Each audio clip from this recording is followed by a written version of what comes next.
Warm welcome dear students. As promised, assignment जो आपको send की हुई है उसका क्वेश्चन नंबर 6 सॉल्यूशन सेंड कर रहा हूं आपको बना के. From a tower of height h a stone is thrown vertically upwards with velocity u. Tower की हाइट h कैपिटल और stone is thrown vertically up with velocity u. Height h given है, velocity u given है, upwards है. Total time जो लगा पूरे motion के लिए, यानी कि ऊपर जाना, वेलोसिटी का 0 होना और फिर वापस नीचे आना, टोटल जर्नी का जो टाइम है t वो गिवन है n times the time taken to reach the maximum height. Maximum height तक जाने के लिए जो टाइम लगा था उसको अभी मैं t डैश लिख देता हूं. यहां से मैक्सिमम पहुंचने के लिए जो टाइम लगा उस टाइम का अगर हम n टाइम्स कर दें तो वो आएगा टोटल टाइम ऑफ फ्लाइट. तो अब हमें एक रिलेशन इस्टेब्लिश करना है between small n, height h and velocity u. तो अगर मैं सिर्फ अपवर्ड मोशन की बात करूं, अपवर्ड मोशन में अगर मैं जो डायरेक्शन ऑफ डिस्प्लेसमेंट है डाउनवर्ड्स मैं चूज कर रहा हूं पॉजिटिव डायरेक्शन और अपवर्ड चूज कर रहा हूं नेगेटिव डायरेक्शन. तो ये हम साइन कन्वेंशन फॉलो करेंगे इस क्वेश्चन में. बाकी आपकी मर्जी है, उल्टा जिन्होंने लेना है, जो कहते हैं हम नीचे को नेगेटिव लेना चाहते हैं, ऊपर को प्लस रखना चाहते हैं, उनका भी आंसर आएगा. अपने आप ट्राई कर लेना, वो भी निकल आएगा. ठीक, उसमें कोई प्रॉब्लम नहीं है. ओके, तो इनिशियल वेलोसिटी थी ऊपर गो, तो u का साइन बेटा माइनस आएगा और वेलोसिटी का वैल्यू था u मैग्नीट्यूड. एक्सेलरेशन इसमें ग्रेविटी का रहेगा क्योंकि वो नीचे को आएगा, नीचे को हमने प्लस साइन चूज किया हुआ है. So acceleration in this motion is g. मैं सिर्फ अपवर्ड जर्नी की बात कर रहा हूं. अपवर्ड जर्नी में यहां पहुंचने पे वेलोसिटी हो जाएगी 0. जैसा कि रिपीटेडली बताया, जब एक ऑब्जेक्ट को ऊपर को थ्रो करते हैं तो as it moves towards highest point velocity keeps on decreasing और टॉप पे जाके वेलोसिटी पूरी तरह से 0 हो जाती है. तो v इक्वल टू 0. और ऊपर जाने में जो टाइम लगा उसको हमने अभी t डैश लिखा हुआ है. तो बेटा v u a और t का रिलेशन आप जानते हैं. v equal to u plus a t, v0 u equal to minus u, acceleration g into t. Minus u को इधर ले आओ, u equal to g t, which means t का जो वैल्यू है, t अभी हमने पुट करना था t dash, t dash t dash t dash, तो ये आ जाएगा u अपॉन g. जिन बच्चों को फॉर्मूला याद है कि ऊपर जाने का जो टाइम लगता है वो होता है u बाय जी है, डायरेक्टली भी यूज कर सकते हैं. इस टाइम को अगर हम n टाइम्स कर दें, n टाइम्स t डैश यानी n इंटू u बाय जी, ये टोटल जर्नी का टाइम टेकन है. सारी जर्नी में टाइम लगा n times u bye g.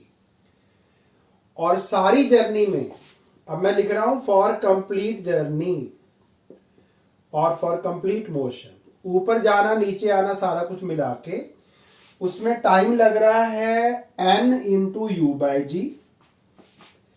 Total journey में डिस्प्लेसमेंट क्या हुआ, डिस्प्लेसमेंट में इनिशियल और फाइनल पॉइंट देखना होता है, बाकी पॉइंट देखने ही नहीं है बेटा कि किस रास्ते गए.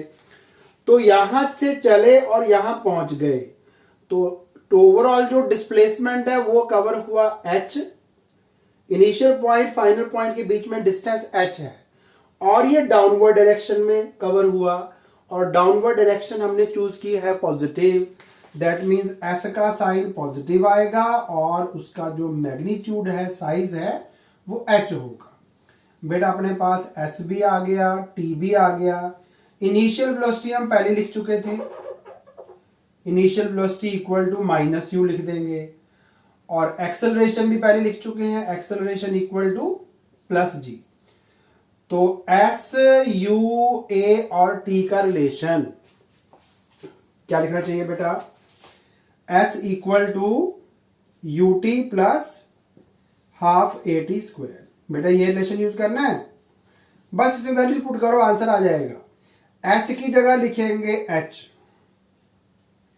यू की जगह लिखेंगे माइनस यू, टी की जगह लिखना है एन यू बाय जी।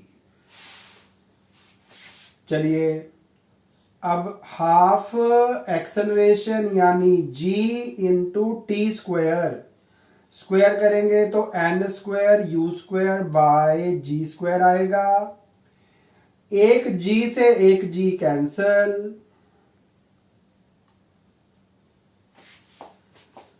अब क्या क्या कॉमन निकल सकता है देखो जरा ध्यान से बेटा। एन स्क्वायर है, इधर एन है, n can be taken common. U into u, u square, इधर भी यू स्क्वायर है, वो भी कॉमन। बाय जी दोनों साइड पे कॉमन। अब अंदर क्या क्या बचा आपके पास? यहां बचा -1, बहुत अच्छे। इधर क्या बच गया? एक n बचा, एक बाय 2 बचा बेटा। होप यहां तक क्लियर हो गया होगा, कोई डाउट नहीं होना चाहिए। सो इट मीन्स हमारे पास बेटा लेफ्ट हैंड साइड पे या तो GH लिखा हुआ है या फिर 2GH लिखा हुआ है, और यहां पे एक डिनोमिनेटर में ना 2 आ रहा है बेटा।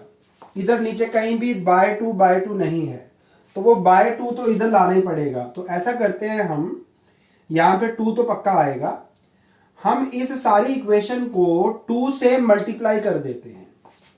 तो देखो बेटा यहां पे आएगा 2h,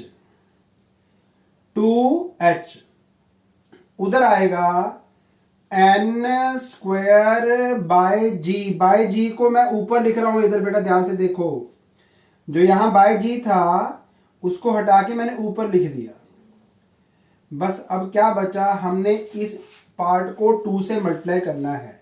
तो जब -1 को 2 से करूंगा -2 आ जाएगा, और n/2 को 2 से मल्टीप्लाई करूंगा तो n आ जाएगा। होप आपको पता लग गया होगा आंसर कौन सा है। कौन सा आंसर है फिर? 2GH। ये वाला तो नहीं है, ये वाला आंसर है, चेक करो, NU square into n-2। So this is the correct answer. Very easy question. एक बार फिर से रिपीट कर देता हूं सारा कुछ क्या क्या किया हमने।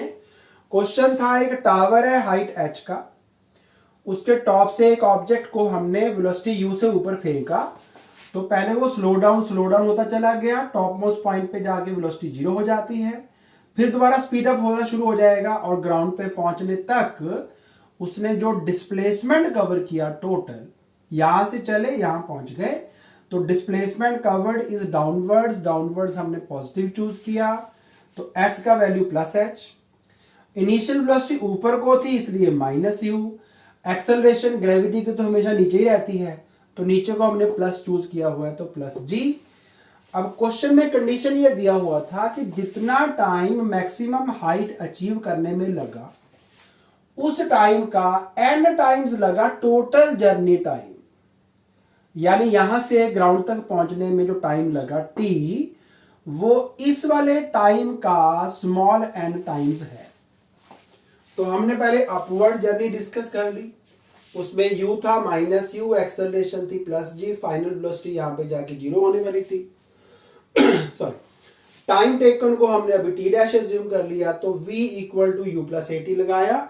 डायरेक्टली भी कर सकते थे, हमने पिछले कुछ लेक्चर्स में किया है कि जब एक ऑब्जेक्ट को ऊपर को थ्रो करते हैं तो उसका जो ऊपर को जाने का टाइम है वो u/g होता है, आने का टाइम और वापस इधर को कवर करना है, जाना और वापस आना, ये मिला के टोटल 2u/g होता है अगर पूरा निकालना हो, पर हमें पूरा नहीं निकालना था, हमें सिर्फ इतना ही निकालना है। तो u/g टाइम लगा, इस टाइम का n टाइम्स कर देंगे तो सारी जर्नी का टाइम आ जाएगा, तो वो n टाइम्स u/g हो गया। अब बस आपको s = ut + ½ at² पूरी जर्नी के लिए अप्लाई करना है और आंसर आ जाएगा। s को पुट करेंगे h पॉजिटिव, u को -u, टाइम टेकन को nu/g, फिर हाफ एक्सेलरेशन प्लस g और टाइम का स्क्वायर यानी n²u²/g²। एक g से एक g हो गया कैंसल, कुछ चीजें कॉमन निकल आई और इस पूरी इक्वेशन को 2 से मल्टीप्लाई करने पे आंसर निकल आएगा। होप सभी को क्लियर हो गया है। Thank you for watching.